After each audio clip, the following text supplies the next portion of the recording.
Today we're going to take a close look at the brand new Kalita Wave, this Mino Yaki version here, which features an update that myself and others have wished for years.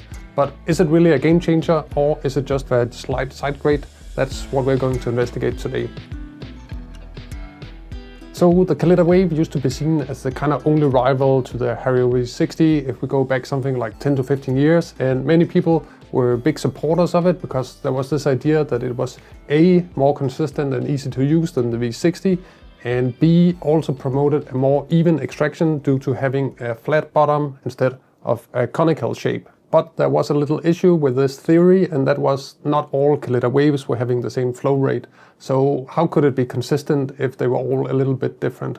So I wrote an article about this long time ago, pointing it out, and also made a video, and it seemed like many other people were experiencing the same thing, especially when it came to the steel version of the Kalita Wave. So as you can see here, if we take a look at the different models, they all have a slightly different design at the bottom, and that affected the speed of the flow and also how likely they were to stall or really slow down. But now it looks like Kalita has finally responded with an updated design featuring different ribs and redesigned drain holes.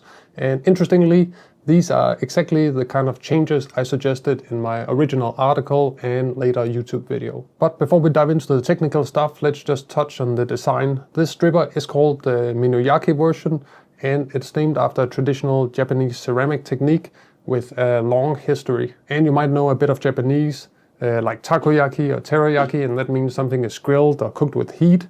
And the yaki here is actually the same kind of thing, also something that's been cooked with heat.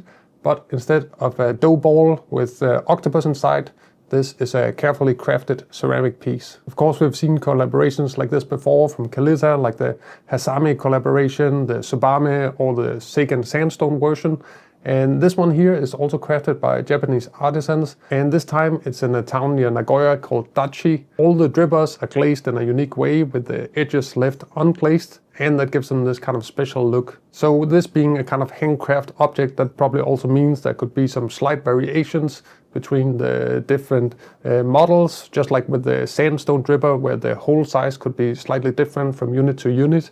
I expect with this one here that could also happen. The big headline of this dripper is of course that Kalita has finally taken action. They've completely changed the dripper's design in the bottom. As you can see here, the ribs have been completely changed. Instead of having this Y shape that it previously had, now it has this round circle with a dot in the middle, and that really helps to lift up the paper filter so you can avoid having it blocking any of the holes. And at the same time, the holes have also been made bigger. Now they are 4 millimeters instead of 2 millimeters. So on paper, this looks like it could be the fastest Kalita Wave ever, but in real life, things might be a little bit different. So let's do some testing and take a closer look. So if we compare it to the ceramic and the sandstone versions, these two are kind of like brothers with exactly the same design, the same Y shape and the same hole placement at the bottom, and horizontal ribs that are comparable. Of course, my ceramic version has seen a little bit of abuse over the years. Now it's kind of become an accidental April dripper. In many ways, the Mino Yaki is more similar to these ones here, but the ribs, the horizontal ribs, are a little bit more soft in the shape, and of course the bottom design is completely different,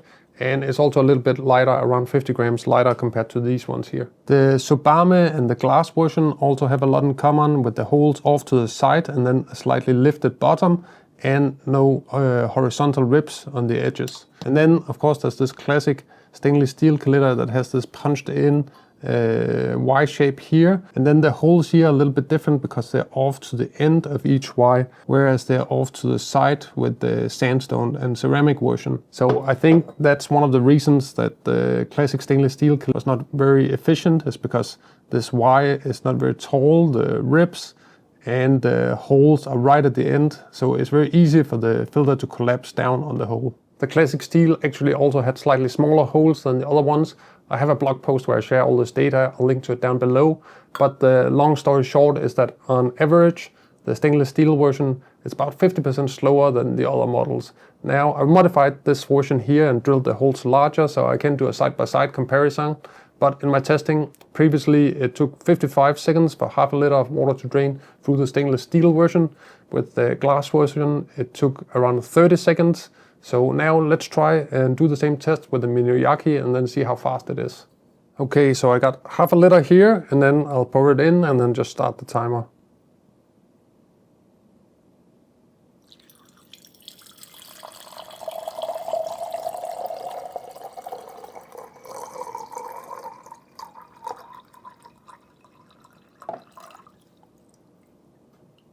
And that's it, 14 seconds.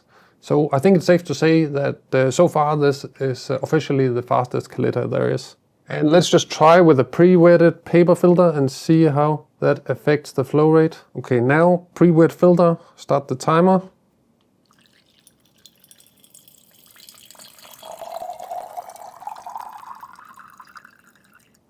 And now it's done 32 seconds.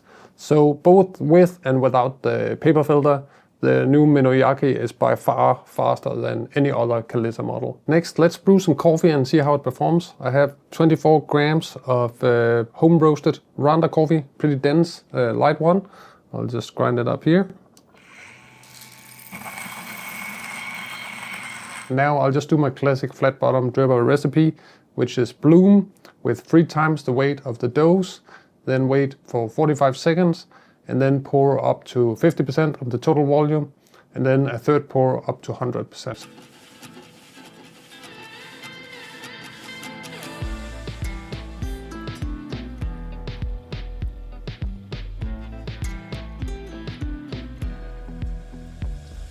And we're finished here around the last drips around 250, 253. This is a 400 milliliter dose. So not the fastest in the world, not the slowest. I would say a little bit more fast than the average Kalita.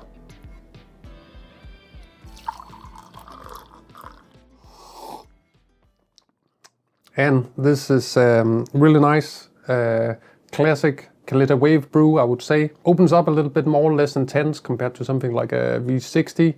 So the acidity is spread out a little bit more. And it also gives more room for the individual flavor notes to shine. And this is a red bourbon, and it really has that kind of traditional, I would call it raspberry, tea-like flavors that can come out when you roast it pretty light. A little bit of tangerine as well. So just a very enjoyable cup. I would say this brewing test here is pretty consistent with what I've been seeing in my day-to-day testing. It's not as fast as I initially thought it would be with that bigger drain hole, and compared to the other Kalitas, actually the time is just slightly faster, maybe let's say 5 to 10%. And that's been consistent overall during my testing, is that a lot of the time it will only rely on one drain hole. And at first I was a little bit disappointed and thought there was some kind of blocking of the holes, but that's not the case. The ribs do keep the paper filter away.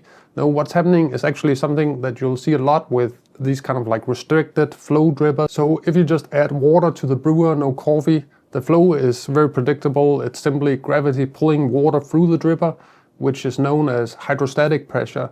The same thing happens if you add a paper filter, but now there's a bit more resistance for the water. But then when you add coffee, the dynamics change completely, and you get what's called multi-phase flow dynamics instead. So what that basically means is that as water moves through the coffee bed, it needs to be replaced by air. And if air struggles to get into the coffee bed, it has to enter from different angles, which causes the draining holes to shift roles. Some holes suddenly become air intake holes instead of drainage points. And this is why you'll often see one hole draining quickly, another at half speed, and one that's completely inactive. It's a similar effect to opening a coconut. If you poke just one hole at the bottom, the liquid barely flows because there's no air intake. But as soon as you make another hole, then the air can enter and then the liquid drains out much faster. So I think years ago my slightly naive theory was that if the holes and ribs down here are perfect at keeping the filter away from the bottom, then you would have a super fast and predictable flow. But that's not quite how it works. So what I actually think is happening is that the filter itself plays a crucial role in the airflow because of its shape. When you start brewing, the wave structure is more intact all the way down through the coffee bed, which allows a lot of air to pass through. But as the brew progresses and the pressure builds, the coffee expands more and the water pushes the filter out to the side, and that changes the dynamics of the airflow, and that forces the drain holes to become air vents instead. You can actually see the same effect very clearly with the brewer like the Hario Pegasus, which has 2 small holes. So it's also a restricted flow dripper. At first in the brew the airflow is good, but then as the coffee bed expands it cuts off the airflow at the sides, and that slows down the dripper, and then only 1 hole will be active. If you're familiar with no bypass brewers like the Next Level or Tricolette, you know that they tend to be quite slow, and I think what happens is that the Kalita Wave, it starts out as a bypass brewer, but then as the brew continues it changes nature, and then it becomes more similar to a no bypass brewer. And in this specific regard I actually think there is still some difference between the different Kalita Waves. For instance, all the small Kalitas have steeper walls. So as you can see here, if you compare the walls of the 185 and the 155, they are a lot steeper, and that means that the paper filter will be more centered, and that means they can keep the shape better. Right, you can see it here. If I press down the paper filter here, it goes in more centrally, and that means the structure will be more rigid throughout compared to a dripper that's more open. And when we're talking about how the paper filters play a role in all this, then you also have to consider that even how you're storing the paper filters can probably also have an impact here. So now I've compressed them into the Time Warp B75, and that means they're going to keep their structure a lot better than if you just leave the bag like so, where they're slowly going to expand. And I'll even say something mundane as how you're wetting the filter also plays a role here. If you just pour like willy-nilly with your kettle, it's easy to get a kind of sloppy filter placement where it's off to one side and it's a little bit uneven, collapsing a bit. Whereas if you wet it straight down with a tap water pour at first, then you can create a much stronger and more permanent and more fixed shape. So coming back to the original question, is the new Kalita Mino Yaki the best Kalita Wave ever? Well, I'm a little bit mixed here. The Kalita lineup has so many variations in construction, flow rate, resistance to filter sagging, and bottom rib design as well. This one definitely has the better bottom ribs, bigger holes, and overall it's a pretty consistent dripper. It's also a bit lighter than the other ceramic and sandstone drippers, which means it requires a bit less thermal management. But I think it gives you rock solid and predictable airflow when it comes to many different recipes. And however you treat the wave filter, no, not really. I don't think it's a no-brain dripper like for instance the Hario Switch, where I'm pretty confident that most people will see a similar performance regardless of technique and even paper filter. Of course there are some extreme paper filters out there, but most of them are going to perform similarly. On the other hand, it's also not a super fast dripper that has a consistent flow rate almost no matter what, like the Time Warp B75. So while this is a step in the right direction, for me it's still not the perfect Kalita Wave. Maybe if it had some slightly steeper walls and some slightly better ribs here on the side that could ensure proper filter placement all the way through the brew, that would be a little bit better. But I'm also curious what you think about this and the Kalita Waves in general. Do you have a favorite one? Let me know down in the comment section down below. By the way, if you're into drip coffee, then you're probably also really curious about optimizing your water for coffee, which is probably even more important than the dripper itself. So if you want to learn more about that, then check out this video here, where I go into some very overlooked areas of water for coffee, and it can really ruin your cup if you don't get this right. So click that video and then I'll see you over there.